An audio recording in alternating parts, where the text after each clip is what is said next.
Mengejutkan, Megawati terjebak RUU HIP. Jokowi jatuh bulan Agustus. Ini kata Prabowo. Sebelumnya, Prabowo, saya jaga Pancasila sampai titik darah penghabisan. Dari CNN Indonesia, Capres nomor urut 02, Prabowo Subianto, pernah mengatakan Pancasila adalah ideologi yang sudah final di Indonesia.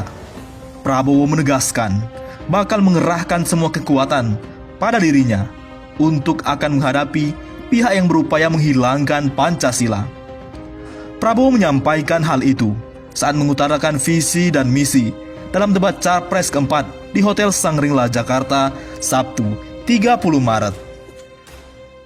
Kalau ada yang mau mengubah ini, Pancasila, maka akan saya hadapi dengan segala kekuatan, tutur Prabowo. Prabowo Subianto masih dengan nada yang tegas menekankan bahwa dirinya mengabdi sebagai tentara selama 18 tahun. Doktrin menjaga Pancasila dan keutuhan bangsa senantiasa dipegang teguh selama aktif dalam kedinasan. Prabowo mengatakan Pancasila adalah ideologi final negara Indonesia. Pancasila merupakan hasil kompromi besar, hasil kecemerlangan generasi pendiri bangsa Indonesia. Berkat Pancasila, Prabowo menyebut masyarakat Indonesia yang heterogen bisa bersatu. Pancasila dapat menyatukan ratusan etnis, ratusan suku, serta beberapa agama yang dianut masyarakat Indonesia. Karenanya, Prabowo bertekad menjaga Pancasila agar selalu menjadi dasar negara Indonesia jika terpilih pada Pilpres 2019 lalu. Kami bertekad mempertahankan Pancasila sampai titik darah penghabisan, kata Prabowo Subianto. Kondisi sekarang gawat. Megawati terjebak RUU HIP. Jokowi jatuh bulan Agustus. Pengamat sosial, politik, dan ekonomi Joko Edi Abdurrahman mengatakan bahwa Ketua Umum PDIP Perjuangan Megawati Soekarno Putri sedang terjebak dalam rancangan undang-undang haluan ideologi Pancasila. Menurutnya, PDIP saat ini sudah tidak punya dana lagi untuk membiayai organisasi masyarakat agar mendukung RUU HIP. Tapi kebangkrutan sekarang bahkan lebih dari kebangkrutan lagi. Akibatnya Megawati terjebak di RUU HIP. PDIP udah nggak punya duit. Akibatnya tidak punya biaya untuk nyogok, katanya dalam saluran YouTube kabar dari Kami TV Channel Rabu 24 Juni 2020. Lebih lanjut, dia mengatakan bahwa kesulitan lain yang dialami PDIP saat ini adalah ormas Islam sudah bersatu, sehingga untuk menerima sogokan dari PDIP agak susah. Belum lagi ditambah dengan desakan untuk mencari siapa dalang di belakang munculnya RUU HIP. Dia mau menyogok ormas. Ormas-ormas Islam itu sekarang bersatu. Kalau dulu bisa disogok, apalagi sudah ada orang-orang yang minta cari siapa orang di belakang RUU HIP ini. Itu nanti berujung makar. Kena itu orang, katanya.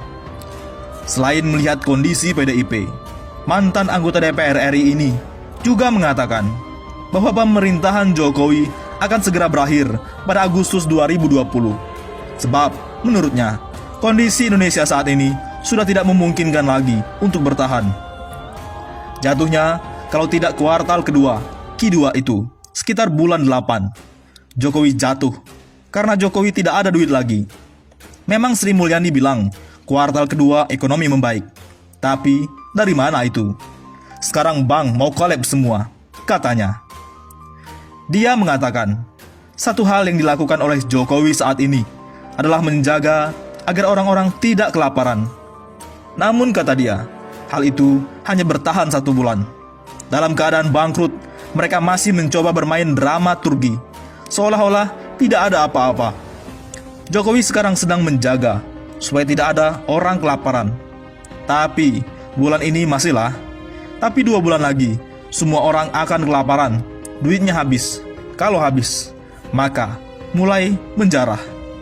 Kalau dibandingkan dengan tahun 98, ini lebih seru karena krisis ini dari 2 sisi.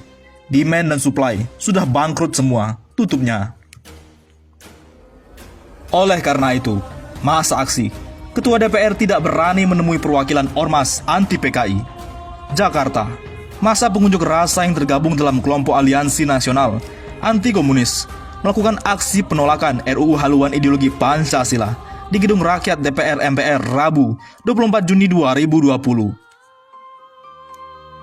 Demonstrasi itu dilakukan oleh gabungan beberapa ormas keagamaan menuntut agar 12 perwakilan massa bisa bertemu dengan Ketua Dewan Perwakilan Rakyat DPR, Puan Maharani, anaknya Ibu Megawati, untuk mengutarakan protes mereka.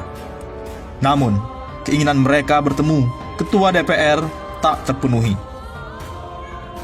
Perwakilan massa yang diwakili oleh Ketua Umum FPI, Ahmad Sobri Lubis, Ketua GNPF Ulama Yusuf Martak, Ketua PA 212 Slamet Arif, dan lainnya, hanya diterima anggota DPR dari fraksi PKS dan PAN, mulai dari Jazuli Juwani, Mardani Alisera, Abu Bakar Al-Habsyi, Bukhari, dan dari fraksi PAN, dikewakili Ali Taher.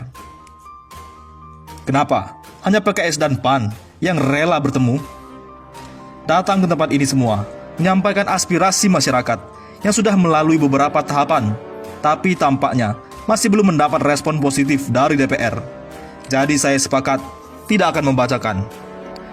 Apapun apabila Ketua DPR tidak hadir. Ketua kenapa harus takut hadir? Kata Ketua GNPF Ulama Yusuf Martak. Ketua PA 212 Slamet Ma'arif mengatakan bahwa mereka menginginkan bertemu langsung dengan pimpinan DPR untuk kemudian melakukan audiensi. Jadi pertama, terima kasih kepada kawan-kawan PKS yang memang sudah satu pemikiran, satu sikap dengan kita tentang rancangan undang-undang ini. Tetapi, kami juga menyampaikan amanah umat yang di luar agar bisa bertemu pimpinan DPR RI, Puan Maharani. Mungkin nanti Ustadz Yusuf Martak juga akan memberikan kepada pimpinan DPR RI. Tutur selamat di ruang KK1, Kompleks Parlemen Senayan, Jakarta, Rabu 24 Juni. Jadi kenapa Ketua DPR tak menerima perwakilan beserta aksi? Apakah karena takut? Ketua DPR tidak berani menemui perwakilan Ormas anti PKI, kata FPI di akun Twitternya memperjelas. Yang parah adalah 7 akun pengunggah tagar #tangkap Mega bubarkan PDIP dipolisikan. DPC PDIP Kota Yogyakarta melaporkan 7 akun media sosial ke Polda DIY Daerah Istimewa Yogyakarta. Diduga akun itu melanggar Undang-Undang ITE dan menyebarkan ujaran kebencian. Hari ini, kami DPC PDIP Kota Yogyakarta melaporkan 7 akun ke Polda Yogyakarta yang diduga pelanggaran Undang-Undang ITE, kata Ketua DPC PDIP Kota Yogyakarta Eko Suwanto saat ditemui wartawan di Mapolda DIY Sleman, Rabu 24 Juni. Pihaknya melaporkan akun-akun itu karena mengunggah postingan yang diduga mengandung ujaran kebencian. Eko lalu menyebut 2 tagar yang diunggah akun-akun tersebut. Fakta yang kami temukan, ada ujaran kebencian, fitnah, kemudian hasutan dan hoax. Pengunggah tagar #tangkap Mega dan #bubarkan PDIP, jelasnya. Menurut Eko, pihaknya menempuh jalur hukum dan melaporkan akun itu ke Polda Yogyakarta karena akun itu dianggap mencemarkan nama baik Megawati sebagai Ketua Umum PDIP. Bu Mega ini kan ketua umum. Selain itu, kan beliau presiden kelima. Selain itu, Ibu Mega lahir di Jogja. Menjadi kewajiban kami untuk menjaga harkat martabat Bu Mega dan PDIP dari serangan hoax dan anfitnah, ungkapnya. Ketua Komisi A DPRD Yogyakarta itu juga menyebut tagar itu merupakan suatu kengawuran. Menurutnya menuntut yang diusung di tagar itu juga salah kaprah dan inkonstitusional, sehingga perlu diproses hukum. Eko juga meminta para pihak yang melontarkan ujaran kebencian segera menyerahkan diri. Namun ketika ditanya 7 akun yang dilapor tersebut, Eko enggan membeberkan kepada wartawan. Dia hanya menjawab, besok saja, kan kami update lagi, kilahnya. Dan internal kami minta untuk kader PDIP untuk menjaga harkat martabat partai dan Ibu Mega, pintanya. Kita minta teman-teman kader jangan terprovokasi dan tidak boleh melakukan tindakan di luar hukum, lanjut Eko. Diwawancarai terpisah, Kabid Humas Polda DIY Kombes Yulianto mengatakan telah menerima laporan. Pihaknya akan segera memeriksa saksi-saksi. Kami telah menerima laporan resmi dari DPC PDIP Kota Yogyakarta, melaporkan akun yang mengunggah postingan yang menurut laporan ujaran kebencian. Nanti kami akan mengambil keterangan dari pelapor dan mengumpulkan petunjuk. Bagaimana? Menurut pendapat Anda?